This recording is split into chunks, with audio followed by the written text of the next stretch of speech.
o poder do nome. Dar nome a uma força, criatura, pessoa ou coisa reveste-se de várias conotações.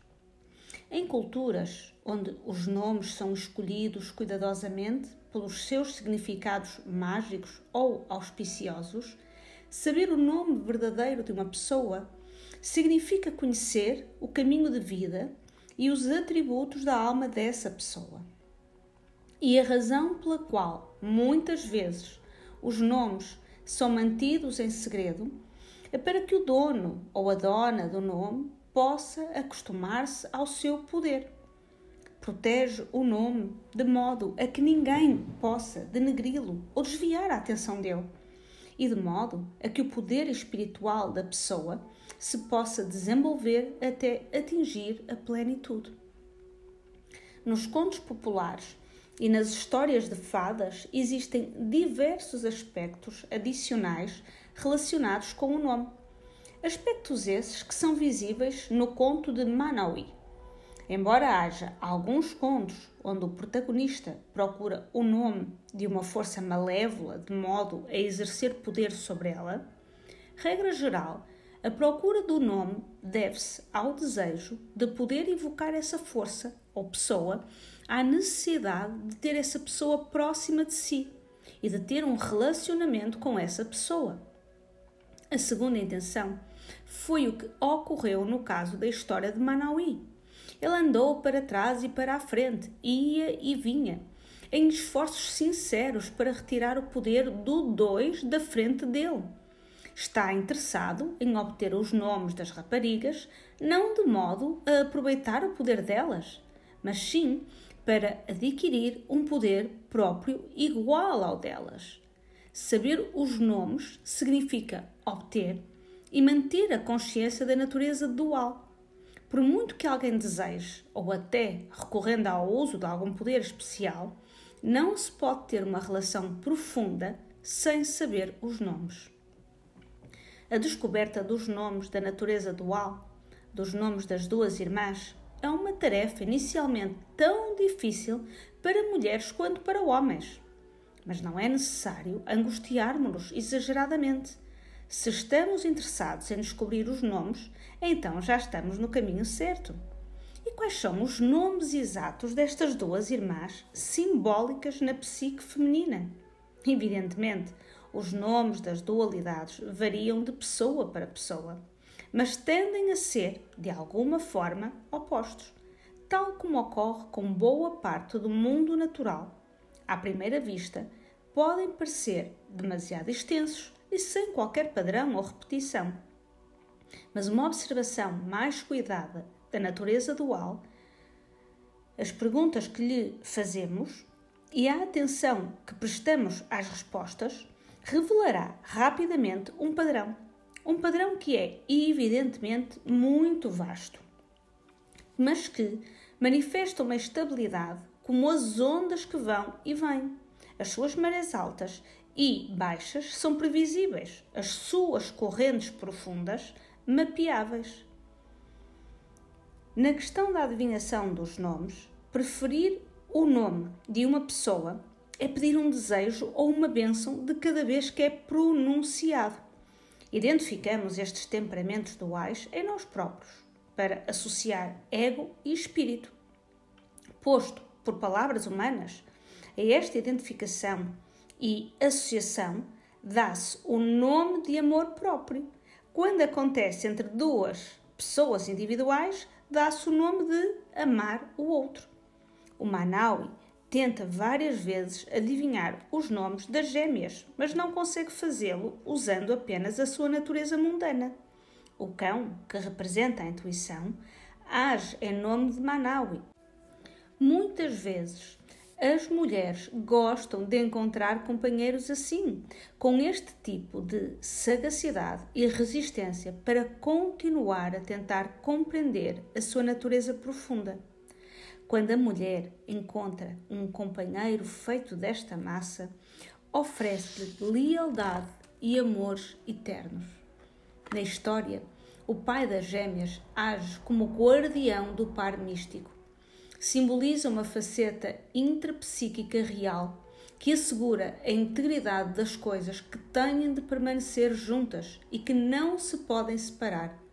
É ele quem valida o merecimento, a aptidão do pretendente. É bom que a mulher tenha um guardião destes. Neste sentido, poder-se-ia dizer que uma psique saudável valida novos elementos que solicitam a sua inclusão, que a psique possui uma integridade tal que exige um processo de seleção. Uma psique saudável que conte com um guardião paternal não admite, sem mais nem menos, qualquer velho pensamento, atitude ou pessoa. Apenas admite aquelas que são conscientes ou que se esforçam por sê-lo. O pai das irmãs disse: espera, enquanto não me convenceres que estás realmente interessado em conhecer a verdadeira essência, os nomes verdadeiros, não poderás desposar as minhas filhas.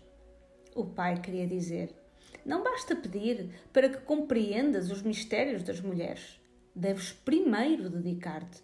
Deves esforçar-te por compreender a questão. Deves procurar assecar-te o mais possível da verdade real deste enigma espiritual feminino, deste empreendimento que tem tanto de dificuldade quanto de adivinhação. A natureza obstinada do cão. O cãozinho da história mostra exatamente como funciona a obstinação psíquica. Os cães são os mágicos do universo. Basta a sua presença para transformarem pessoas mal-humoradas em pessoas sorridentes, pessoas tristes em pessoas menos tristes. Eles geram relação. Como na antiga epopeia babilônica Gilgamesh, onde Enkidu, o homem-animal peludo, contrabalança Gilgamesh, o rei excessivamente racional, o cão representa uma das facetas da natureza dualística do homem. É a essência da floresta, aquele que consegue seguir pistas, que sabe, farejando, a que é que correspondem as coisas. O cão gosta das irmãs porque elas o alimentam e lhe sorriem. O feminino místico compreende e aceita facilmente a natureza instintiva do cão. Os cães representam, entre outras coisas, aquele ou aquela que ama fácil e prolongadamente a partir do coração, que perdoa com grande facilidade, que consegue correr durante muito tempo e lutar, se necessário, até à morte. A natureza canina dá pistas concretas de como um parceiro conquistará o coração das irmãs gêmeas e a mulher selvagem, sendo a principal pista voltar sempre. O Manaui volta a não conseguir adivinhar os nomes e regressa penosamente para casa. Mas o cãozinho volta à choupana das jovens e fica à escuta até ouvir os nomes delas. No mundo dos arquétipos, a natureza do cão é tanto de psicopompo, guia das almas do mundo superior para o obscuro mundo inferior, o mundo dos mortos, como cetónica, originária das mais escuras e longínquas regiões da psique, as regiões às quais se dá o nome, desde tempos imemorais, de mundo subterrâneo, o mundo dos mortos. É esta sensibilidade que um pretendente a companheiro tem de chegar por forma a compreender a dualidade. O cão é similar ao lobo, só que um pouco mais civilizado, embora, como vimos no decorrer da história, nem tanto assim. Este cãozito, como o psicopompo, representa a psique instintiva. Ouve e vê as coisas de forma diferente do ser humano. Viaja a níveis onde o ego nunca pensaria chegar por si mesmo. Ouve palavras e instruções que o ego não consegue alcançar e segue o que ouve. Certa vez, no Museu da Ciência em São Francisco, entrei numa sala cheia de microfones e altifalantes que simulavam a audição canina. Quando uma palmeira que era fustigada pelo vento soava ao som do Armageddon, Quando se ouviam passadas vindas de longe, era como se estivessem a esmagar junto aos meus ouvidos 1 milhão de sacos de cornflakes. O mundo dos cães está cheio de sons cataclísmicos, sons que nós humanos nem sequer registamos, mas o cãozinho sim. Os canídeos ouvem para lá do alcance do ouvido humano. Esta faceta mediúnica da psique instintiva ouve intuitivamente a atividade profunda, a música profunda, os mistérios profundos da psique feminina. É esta característica que permite conhecer a natureza selvagem da mulher. Desejos de sedução furtivos. Não é por acaso que homens e mulheres se esforçam por descobrir lados mais profundos das suas naturezas, ainda que se distraiam por várias razões, nomeadamente prazeres de todos os tipos. Há quem se vicie nesses prazeres e fique para sempre aí enredado, sem nunca continuar o seu trabalho. De início, também o cãozinho se distraiu com os seus desejos. Muitas vezes, os apetites são como pequenos e encantadores foragidos, ladrões dedicados ao furto de tempo e libido. Os nossos. Jung observava que, até certo ponto, se deviam controlar os desejos do ser humano. Caso contrário, como se viu, a pessoa deter-se-ia a cada osso que aparecesse no caminho, a cada tarde que encontrasse em cima de um touro. Pretendentes que procuram qualificar as dualidades podem, tal como o cão, perder a sua determinação conforme vão sendo tentados ao longo do percurso. Isto pode acontecer especialmente se tratar de criaturas ferozes ou esfaimadas. Podem também esquecer-se do que tinham em mente. Podem ser tentados, atacados por algo derivado do seu próprio inconsciente que deseja impor-se sobre as mulheres com o objetivo de explorá-las ou seduzi-las para seu próprio prazer, ou mesmo num esforço de banir a sensação de vazio do caçador. No regresso à casa do seu dono, o cão distraiu-se com um osso delicioso e, enquanto tratava dele, esqueceu-se do nome das duas raparigas. Este episódio representa, concretamente, algo que acontece frequentemente no trabalho psíquico profundo, as distrações provocadas pelo apetite interferem com o processo primário. Não há mês nenhum em que uma das minhas pacientes não me diga: sabe, distraí-me da meditação porque entrei numa fase de grande excitação sexual e demorei 7 dias para acalmar, ou porque esta semana decidi que estava na altura de limpar as minhas 500 plantas de interior, ou porque dei início a 7 novos trabalhos criativos, diverti-me imenso, mas depois decidi que nenhum deles valia verdadeiramente a pena e acabei por deixar tudo de lado. Portanto, como se vê, o osso no caminho é algo que pode acontecer a qualquer uma de nós. Tem um cheiro delicioso a que um cão dificilmente poderá resistir. Mas o pior é que, provavelmente, assemelhar-se-á a algum dos nossos vícios preferidos que já nos terá saído bem caro e continuará a sair. Mas, ainda que tenhamos fracassado uma e outra vez, devemos voltar a tentar, até conseguirmos seguir o nosso caminho, dedicando-nos à tarefa inicial.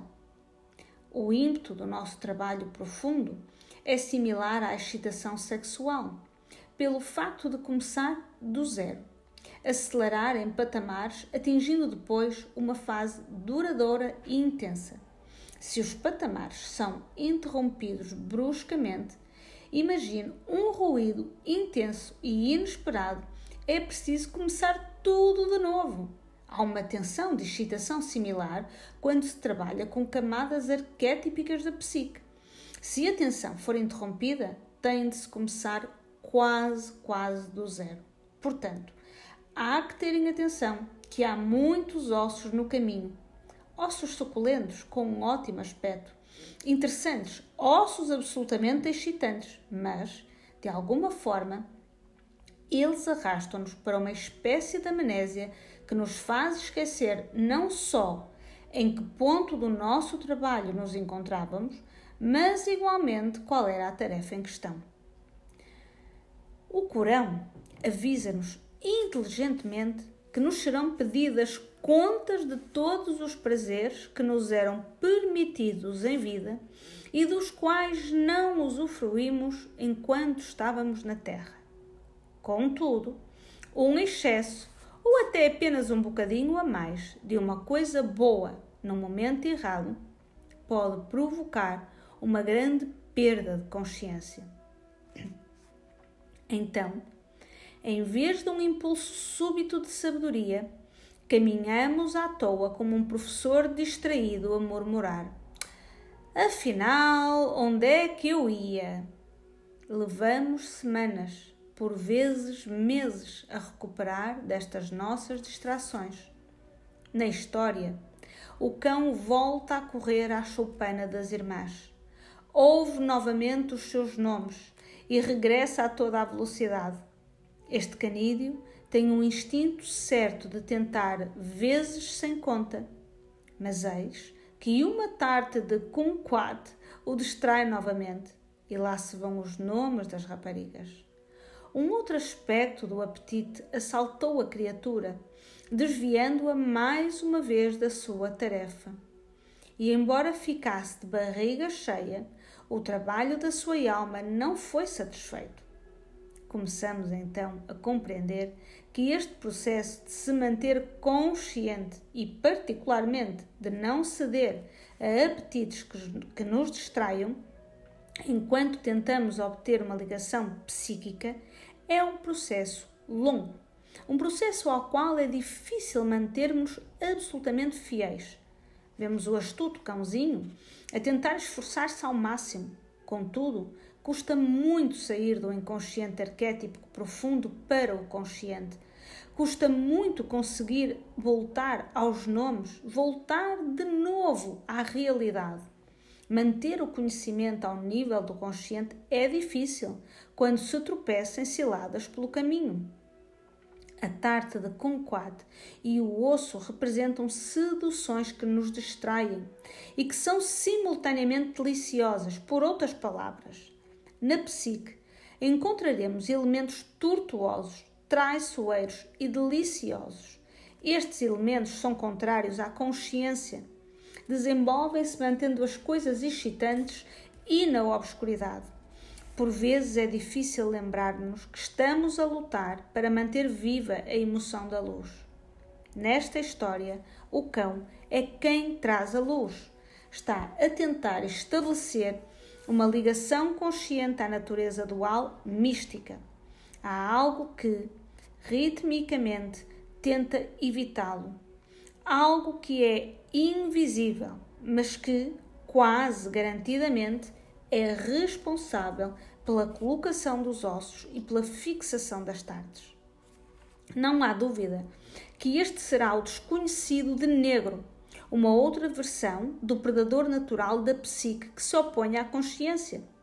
Devido à presença deste adversário, que aparece naturalmente na psique de todas as pessoas, até a mente mais saudável fica suscetível a perder o seu lugar.